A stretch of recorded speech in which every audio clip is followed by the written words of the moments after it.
Hi, I'm Jason Ramsden, and I believe we can all work on leading a more positive and intentional life. And this show details my journey by sharing my learning, stories, and conversations with guests. If you want to lead a more intentional life focused on being the best you possible, please subscribe today. Now, let's get into today's episode. Good morning, good afternoon, good evening, my positivity posse, wherever you are in your day, whatever you're doing. Welcome to today's show, where we are focused on the future. For those of you who are regular listeners, you know that in about 2 months' time now, got some changes coming in my life. So I'm starting to be a little bit more future focused than I have been in the past. And I'm starting to think that's a really good thing to be future focused. So we're going to talk a little bit about that today. The idea around today's show came from a quote that I saw from Tamara Levitt, who is in charge of mindfulness and meditation at calm.com, the Calm app. I've spoken about that before. She had a quote recently that says, when we stop rereading the last chapter of our life, we leave room to write a new one. And I thought to myself, well, gosh, that's pretty poignant. So it's a good time to think about that. But I also wondered too, like how many of us out there are constantly focused on what we did or what has happened to us or what transpired in the past. And do we spend too much time playing that over and over and over and over again in our heads? And I would imagine for most of us, we do. It's a habit that we get into. But I also wonder if you've ever thought about this. While the past certainly defines who we are today, what we do today will define who we are tomorrow. And I'm going to say that one more time. The past defines who we are today. What we do today defines who we'll be tomorrow. And I'm starting with that because if you are going to be future focused, if you are going to take a look at your life and make changes in your life and be future focused, you have to ask yourself 3 questions. Why should I change? What should I change? And how should I change? So why should I change? If I'm focused on the future, why becomes an emotional trigger? It's a really tough question. Anytime somebody starts a sentence with why did you, why will you, why can't you, and that person could certainly be yourself as well, you end up having an emotional response to a why question. A why question is almost like someone pointing a finger at you to say you were wrong. And that's not always the case, but you have to start with why, the why question of why I should change. And we do that because if you are going to be someone different in the future, and I'm not saying you have to change everything about yourself. That's not what I'm saying. But if you have habits that you want to change, you have to start with why. What is the underlying component that's holding me back from making a change? And why should I make a change for the better? And it's tough because it takes into account values, beliefs, long-standing habits. But it has to be the number one place that you start when you're starting to focus on the future. The next question is focused on what. So again, what should we change? It's like step 2 in the process. And when you start to look around, lots of people will say, well, I've got to change multiple things in my life. Well, you're not going to do that all at once. Choose one. Anything that you do, anything that you're trying to change, once you figured out why you need to do it, the what behind it has to take time. Right? When you make a habit change, there is 100 days worth of repetition that needs to be built into the process before parts of your brain that remember and create habits kicks in. Right? In order to solidify any sort of change, it takes 100 days. So you can't say, what can I change? And I need to change 5 things. You're not going to do that well. And so if you think about the math behind it all, 100 days, you can change 3 things in your life a year. And when you put it in that context, that's a lot. Changing 3 things about the way you do things is a huge change. And then finally, how do you go about it? How do you go about changing something so that you can be focused on what comes next in your life? And what I'm trying to get across here, the point that I'm trying to make is that all 3 of those questions, why should I change, what should I change, and how should I change, are all focused on mindset. So are you able to identify your mindset about the future? Are you able to identify the value, a mindset around the value of making change? And then are you able to tamper your mindset, your current mindset that may or may not be holding you back from making a change? And I understand, right at this point, you're saying to yourself, this is a huge thing for me to undertake. Even the concept of why I should change a habit or an attitude, or what should I change and how can I change it? When you start to put things into those three questions, you end up with some deep soul searching that you need to do.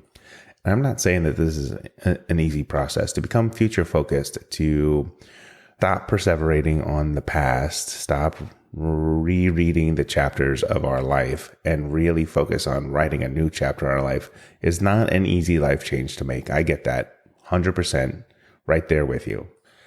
And so becoming future focused really breaks down into whether or not you have a fixed mindset about yourself, about your growth, your ability to grow and change, or whether or not you have a growth mindset. And if those terms sound familiar to you, or if they don't, they come from the work of Carol Dweck out of Stanford. She had really focused a lot of her research on a fixed mindset and a growth mindset. And if you're not up to speed on what that is, a fixed mindset tends to see successes in their lives as a reflection of their innate abilities, their innate capabilities, and that it's something that cannot be changed. So for example, I was born this way. I'm successful because of who I am. It's built inside of me. Or conversely, I'm not good at something because it's how I was raised. It's how I was born. I don't have the tools to make a change. And when you put it in those terms, fixed mindset becomes pretty clear. Fixed as in I can't see myself making a change. Now those with a growth mindset see success, see change in life as a result of hard work, the things that they do. Now, of course, innate abilities are clearly needed, but it's not how people define themselves. And they also see those innate abilities as things that can be improved. It's not a set measure. And people with a growth mindset see failure as an opportunity to grow, something to learn from. Now, in order to embrace a growth mindset, especially as we're focused on the future, our future selves, you have to become comfortable with uncertainty. And I know that's hard. Like, people like to have a predictable future. They like their routines. They like the habits they've created. They like how they live their lives, and they're not necessarily ready to make a change. But if you're feeling stuck in any aspect of your life, your personal life, your professional life, your financial health, your physical health, your emotional health, any aspect of your life where you feel stuck, a growth mindset is going to help you become more future focused. It's really going to help you get over the hump of why I should change. So how do we get comfortable with uncertainty? Well, I've got some thoughts around that, and we'll get to that in just a second. So stick around and we'll be right back.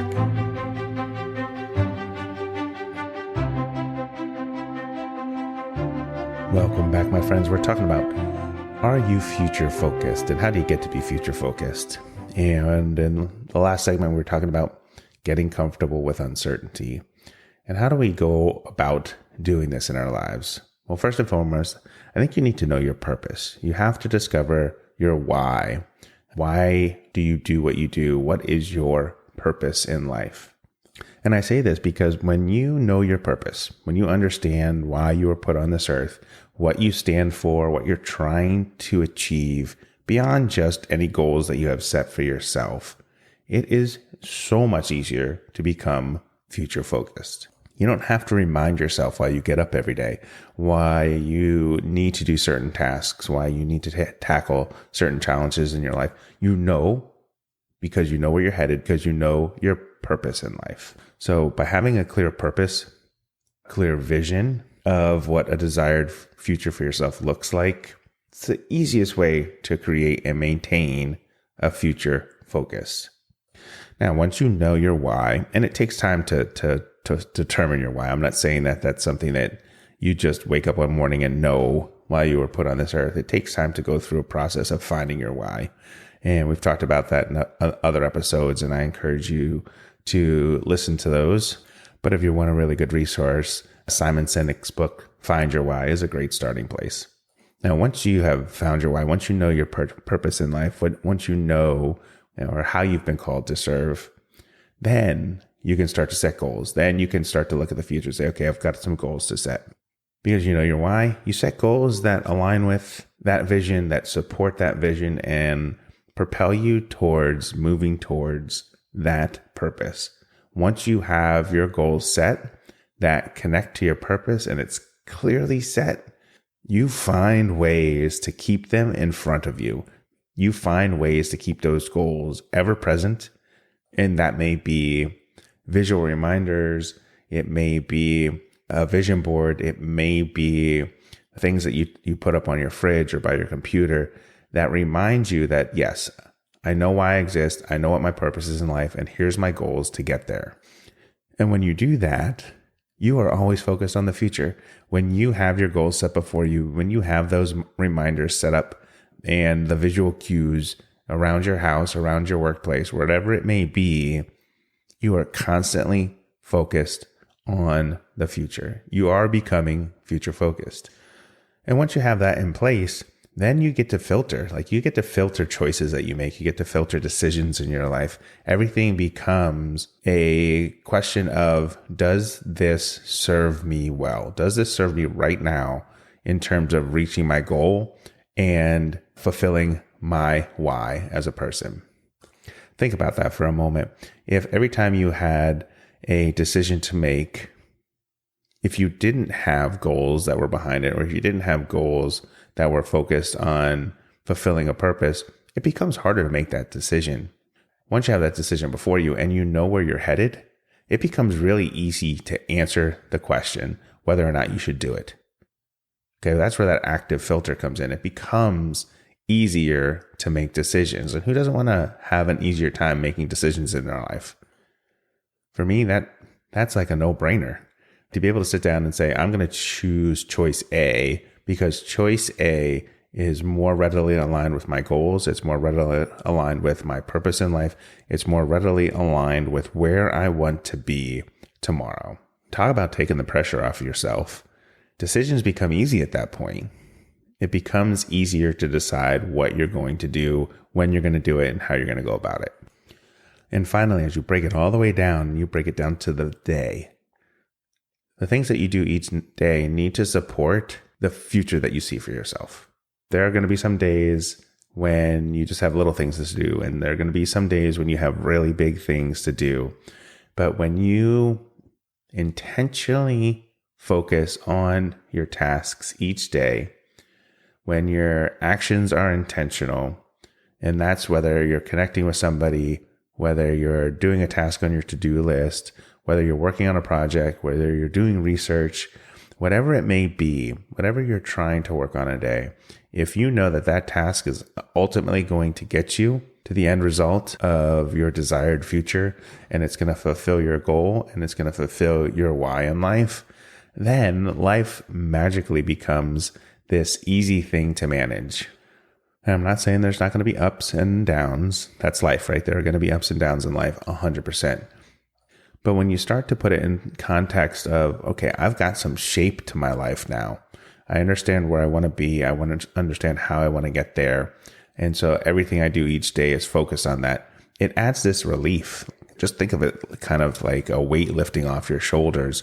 It becomes easier to go through your daily routine to get things done in your life. So how do we set this up? What does this look like? Tip number one here is you have to plan your year. You have to find time in December to look at the year ahead. And it depends on what your craft is, what profession or what your life is. And if you don't work, you can also do this as well. If you're a caregiver at home, you can also set up your year in advance. But when you start to plan your entire year in advance, and then you break it down into what I'm going to do each month, and you break it down into what do I need to accomplish each week, and then you break it down into what do I need to accomplish each day. I'm not saying that you have to do that when you plan the entire year, but you need to make time each month and then each week to determine what the to-do list items are to get you to where you need to be.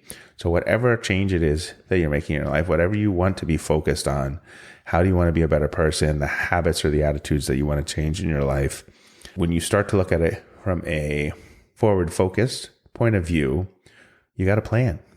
It just doesn't happen. You have to plan.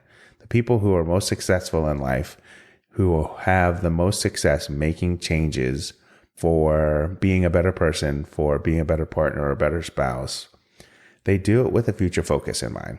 Now, for me, this is going to end up being a project that I start in June. We're going to have some time in June where I'm going to be able to really focus on the next 6 months. There's a change coming up in my life. I mentioned this before, but I already have the tool in place that's going to help me do the work, where it's going to basically plan out the next 6 months.